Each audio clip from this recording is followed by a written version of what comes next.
I was looking during the break, trying to get some legal information as related to the Browns. Because there are provisions in his deal that basically protect the Browns if something comes from all of this. According to NBC, each of the guaranteed payments and signing bonus includes language exempting from any potential default to suspension imposed by the NFL. There's a paragraph. It's paragraph 42 in the contract. Players' unavailability to clubs solely for games during 22 or 23 league years. I don't see anything direct, but if he gets suspended, if he has to admit sexual encounters at all with any of the accusers, they could possibly have grounds to void his guarantees, recover the signing bonus, all of this. Okay, so this contract has exceptions and exemptions in it that might be loopholes to get the Browns out of the contract. If that's the case, then that's them playing CYA and, well, we don't, it's like, got to risk it because he's Deshaun Watson. But we talked about the Texan side of this a little bit. The more you read about the Deshaun stuff and the way, like the madam at the spa and how she treated her women and pretty much lied to them, and the way that this went. And you said this during a break, Mona, and I've thought about this the entire time. He could have had anybody, right? That's always what you hear when famous people get into this kind of a scrape. It could have had anybody. You probably had women waiting for you at hotels after games. He could that would have, right? Yep. And my response to you is this. It's not about the women that wanted him. It's about the women that didn't. It was about that kind of power and control. Yeah. If indeed everything that is alleged is true, if half of it is true, it is about that. And then it's, the things that he asked for are degrading things. It's not like a mutual let's me and you create friction type of thing. Correct. This is a do what I tell you. I'm going to tell you what to do. I'm going to watch you do it. I'm going to put you in a spot where you could not be any lower.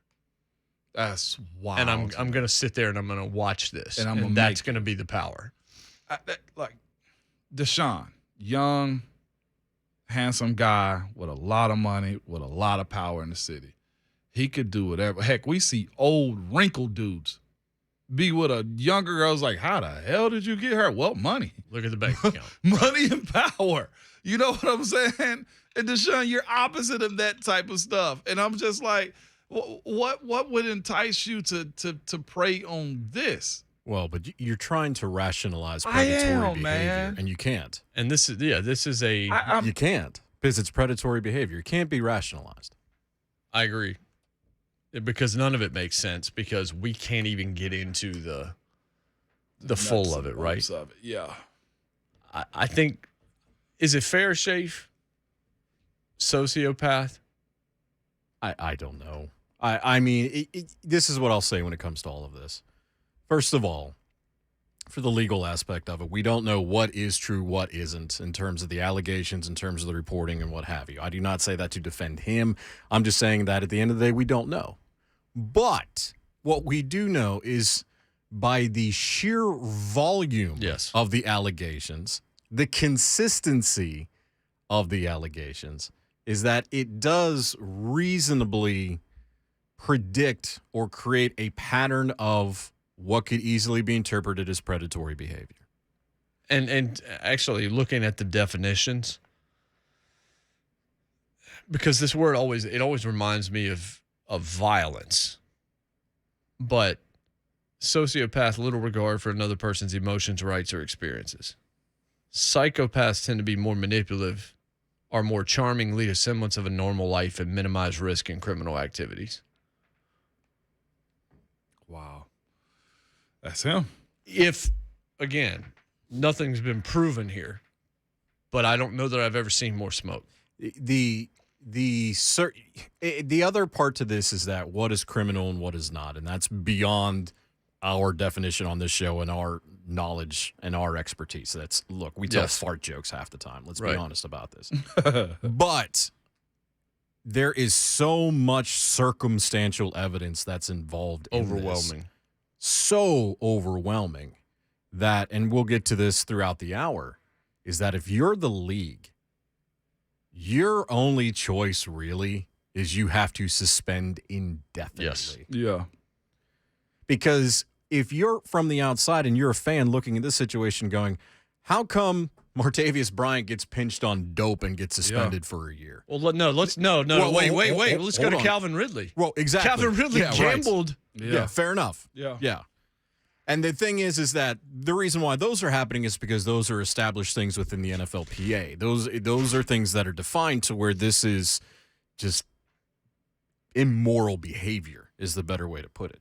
But if you're the NFL who has botched so many things over the years, you have to suspend him indefinitely. Mm-hmm. There's no other way you can go about this. And again, this is where I'm curious, to Ramon's opinion later. Not that you speak for them, but how does somebody like the NFLPA approach this situation? I'll say this from the PA, and I wrote it down. NFLPA's job is to protect the guys that they represent. Mm-hmm. And they will do that when it comes to this case. But I say this, what they will do is point it to the teams.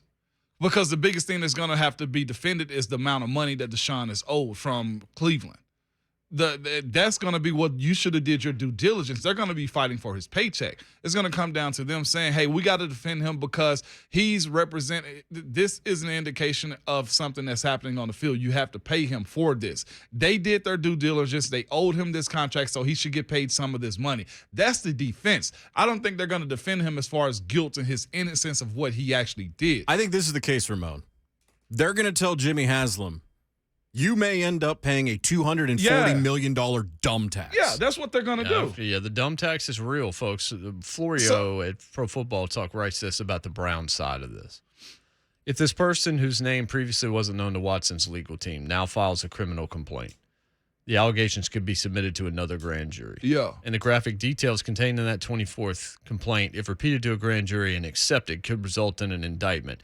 I've read the details, not going to read them on the air. Second, if Watson eventually is suspended for the conduct alleged in that 24th lawsuit, the Browns possibly will be able to void all guarantees, move on from him, and possibly recover a significant portion of his signing bonus.